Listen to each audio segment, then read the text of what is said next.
Sumitra lifestyle ব্লগে আপনাদের আবার স্বাগতম। Good morning. আর আজকে আমার ছিল ইভিনিং ডিউটি, তাই সকালবেলা উঠে ফ্রেশ হয়ে অনেক জামা কাপড় পরেছিল দুদিনের বলতে গেলে শুক্রবার শনির জামা কাপড়গুলো পরেছিল। তো ভাবলাম কেচে দিই, কেন কি একটু পরে আবার ডিউটি যাবো, হাতে এখনও টাইম আছে। তো প্রথমেই আমি প্রথম কাজুর জামা কাপড়গুলো কাচলাম, তারপরে আমার জামা কাপড়গুলো কাচলাম। আগের দিন যেহেতু চিকেন করেছিল কাজু রাত্রিরে, তো সেটাই গরম করলাম, ডালটা গরম করে খেয়ে দিয়ে রেডি হয়ে নিলাম ডিউটি যাওয়ার জন্য।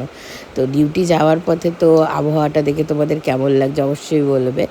আর দেখো, তোমাদের সাথে এই রোববারের ভিউগুলোই ভালো করে শেয়ার করি, যে কতজন কি সুন্দর তোমার শ্রাবণ মাসের জন্য সাজিয়ে নিয়ে যাচ্ছে, দেখতেই পাচ্ছ কি সুন্দর সুন্দর। তো সেইগুলোই শেয়ার করলাম। আর আকাশটা দেখে মনে হচ্ছে এবার আস্তে আস্তে মেঘলা মেঘলা ওয়েদার হবে, এবার বৃষ্টিটাও আসবে, কিন্তু না, ভালোই রোদ আর ভালোই ভিড় ছিল। এটা হচ্ছে সানডের ভিড়, বাট ঘাটে যেহেতু কালো জল, যে কারণে ঘাটের ভিড়টা একটু কম ছিল।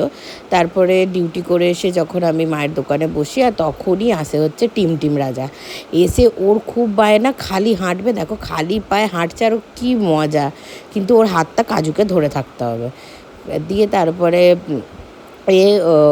ওর সাথে খেলা করে আমরা চলে এলাম রূপম আর প্রিয়াঙ্কার ডিউটি স্পটে, প্রিয়াঙ্কাকে নিয়ে বাড়ি যাওয়া একবারে। তো আজকের ব্লগটা এইটুকুই, ভালো লাগলো অবশ্যই লাইক